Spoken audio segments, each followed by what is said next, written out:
నమస్తే welcome to ఆర్వి2 travels private limited అతిథి దేవో భవ. కురుక్షేత్రం తలచుకుంటేనే రోమాలు నిక్కబడిచే మహా సంగ్రామ భూమి. దీనినే ధర్మక్షేత్రం అని కూడా పిలుస్తారు. హిందూ ఇతిహాస కావ్యమైన మహాభారతంలో అతి ముఖ్యమైన 18 పేజీల పర్వం. ధర్మాధర్మాల ప్రస్తావన వచ్చినప్పుడు ప్రతి జీవికి కురుక్షేత్ర యుద్ధం గుర్తుకు రావాల్సిందే. హస్తిన రాజ్యాధికారం కోసం దాయాదులైన కౌరవులు పాండవుల మధ్య 18 రోజుల పాటు యుద్ధ క్షేత్రాన్ని రక్తసిక్తం చేసిన రాజవంశ పోరాటం.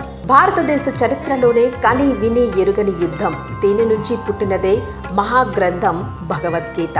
ఆ సారాంశాన్ని ఇప్పటికీ ఎప్పటికీ భారతీయులు, ముఖ్యంగా హిందువులు అత్యంత పవిత్రంగా భావిస్తారు. మహాభారతంలో పాండవులకు కౌరవులకు మధ్య జరిగిన కురుక్షేత్ర యుద్ధం చరిత్రలో గొప్ప యుద్ధంగా నిలిచిపోయింది. అయితే ఆ యుద్ధం ఎక్కడ, ఎందుకు జరిగింది, అసలు ఆ ప్రదేశం ఎక్కడ ఉంది, ఇప్పుడు ఎలా ఉంది, దానిని మనం తిలకించొచ్చా అనే ఎన్నో విషయాలను ఈ వీడియోలో తెలుసుకుందాం. కురుక్షేత్ర హస్తిన రాజ్యంలో ఒక ఊరి పేరు. హర్యానా రాష్ట్రంలో కురుక్షేత్ర అనే ప్రాంతం ఉంది. మహాభారత యుద్ధం ఈ ప్రాంతంలో జరగడం వలన ఈ యుద్ధం పేరు కురుక్షేత్ర యుద్ధంగా మారింది. మాయాజూతంలో ఓడిన పాండవులు అరణ్యవాసం, అజ్ఞాతవాసం పూర్తి చేసుకున్నాక మహాభారత యుద్ధం జరిగింది. అయితే మహాసంగ్రామాన్ని ఎక్కడ నిర్వహించాలి అనే చర్చ జరిగినప్పుడు కురుక్షేత్రం అనే ప్రదేశాన్ని ఎంపిక చేశాడు ధృతరాష్ట్రుడు. అయితే దీని వెనుకున్న ఉద్దేశం ఏమిటంటే, పరాక్రమవంతులు, ధర్మపరులైన పాండవుల చేతిలో తన సంతానమైన కౌరవులు ఖచ్చితంగా మరణిస్తారు కాబట్టి వారికి స్వర్గప్రాప్తి కలగాలనే ఉద్దేశంతో ఈ ప్రాంతాన్ని ఎంపిక చేశాడని చరిత్ర చెబుతుంది. ఇక పురాణాల ప్రకారం కురు అనే రాజు ఈ ప్రాంతానికి వెళతాడు. ఈ ప్రాంతం చుట్టూ 8 నదులు ప్రవహించడం చూసిన ఆ రాజు తన బంగారు రథం నుంచి కిందకు దిగి ఒక నాగలిని తయారు చేస్తాడు. ఆ తరువాత ఆ పరమశివుణ్ణి పూజించి అతని ఆజ్ఞ మేరకు శివుని వాహనమైన నందిని, యముడి ఆజ్ఞ మేరకు యముడి వాహనమైన మహిషాన్ని తీసుకువచ్చి వాటిని నాగలికి కట్టి అక్కడ భూమిని దున్నడం మొదలు పెడతాడు. అదే సమయంలో అక్కడికి వచ్చిన ఇంద్రదేవుడు కురురాజును ఉద్దేశించి ఏం చేస్తున్నావని ప్రశ్నిస్తాడు.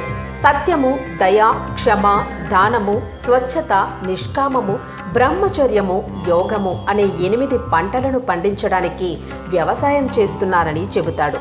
మరికొద్ది సమయానికి విష్ణుదేవుడు వచ్చి అదే ప్రశ్న అడుగుతాడు. మరి విత్తనాలు నీలో ఉంటే అవి చూపించు అని ప్రశ్నిస్తాడు. అందుకు కురురాజు తన శరీరాన్ని విష్ణుమూర్తికి అప్పగిస్తాడు. విష్ణువు తన సుదర్శన చక్రంతో కురురాజు శరీరాన్ని ముక్కలు ముక్కలుగా ఖండిస్తూ ఉంటాడు. అయినప్పటికీ కురురాజు ఏమాత్రం అడ్డు చెప్పడు. దానితో విష్ణువు మాటకు కట్టుబడ్డ అతడి నియమాన్ని మెచ్చుకుని ఏం వరం కావాలో కోరుకోమని అడుగుతాడు. కురురాజు మరణానంతరం ఈ ప్రాంతం తన పేరు మీదుగా వర్ధిల్లాలని, ఈ ప్రాంతంలో మరణించిన వారికి స్వర్గప్రాప్తి కలగాలని తన మనోభిష్టిని తెలియజేస్తాడు. అలా అప్పటి నుంచి ఈ ప్రాంతం కురుక్షేత్రంగా మారిపోయింది. కాలక్రమంలో భీష్ముడు యుద్ధాన్ని అక్కడ ప్రకటించడానికి గల కారణం కూడా అదే. తన వంశం పాప ప్రక్షాళన కోసం, స్వర్గప్రాప్తి కోసం అని తెలుస్తోంది.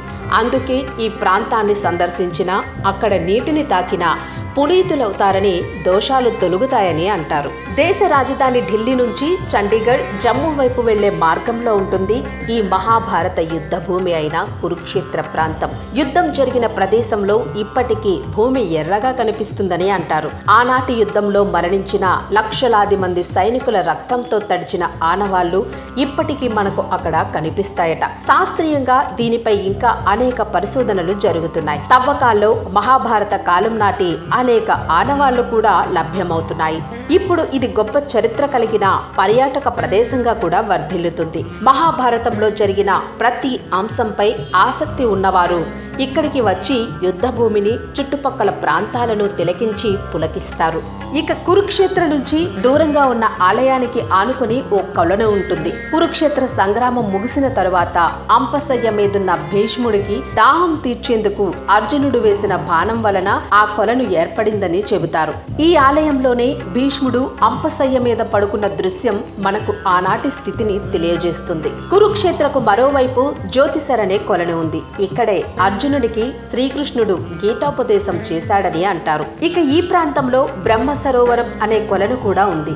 ఇక దాని ఒడ్డునే లక్ష్మీనారాయణుడి పురాతన ఆలయం కూడా కనిపిస్తుంది. గ్రహణ సమయంలో ఇక్కడ స్నానాలు చేస్తూ ఉంటారు.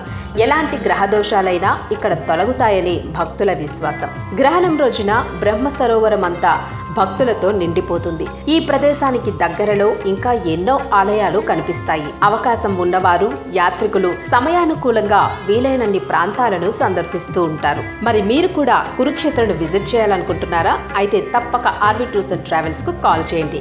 ఈ యాత్రకు సంబంధించిన టూర్ ప్యాకేజీ వివరాలను తెలుసుకుని టూర్ను బుక్ చేసుకోండి.